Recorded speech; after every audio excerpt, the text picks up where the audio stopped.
stall, acceleration, multiplying torque to full coupling. Bam! Welcome to this AMSOIL Tech Tip. This is a good illustration of how a torque converter works. Now what's going on with a torque converter? It's actually multiplying torque from the engine through the transmission out to the wheels, and this fan's a great illustration. And what's happening here is this is actually would be bolted to the engine. So this is spinning at engine speed.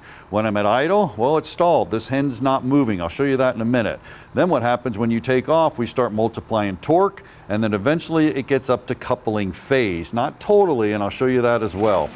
What's going on inside that torque converter? Well, you can see it right here. It all starts at the front cover, goes through a clutch, a turbine, a stator, and an impeller. Better yet, I got one right here. Here's the actual cover here that's bolted to the flywheel. So this is spinning, and then this is a lockup converter, so this would actually lock up and give you that direct drive 1-to-1 after it's done multiplying all the torque and you just need speed. That's going to do that for you.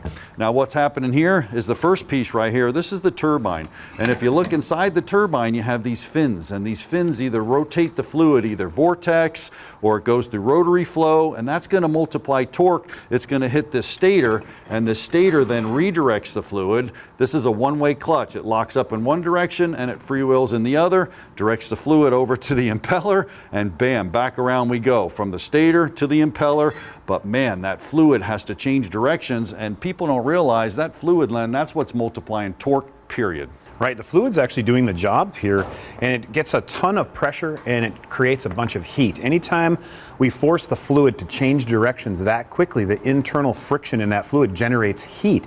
So what you see, if you actually were to put a temp gauge on the converter out, it's flashing. So you can flash up to 300 degrees when you leave a stoplight hard, and the fluid has to be able to take that heat. If it can't, you get oxidation. And what oxidation is the oil actually breaking down, and you can stain this all up. And if you get depositing or staining on any of these impeller parts or all those intricate pieces you talked about, it can degrade the performance, and that is not what we want.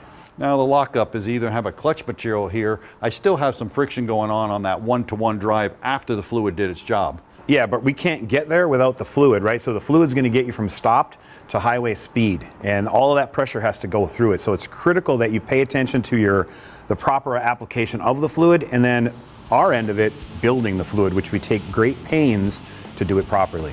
Yeah, you know, it's amazing how much beating and abuse the fluid has to take. We just saw it inside of the torque converter. Why not use the best fluid you can to protect your valuable investment? You can do that by going to AMSOIL.com.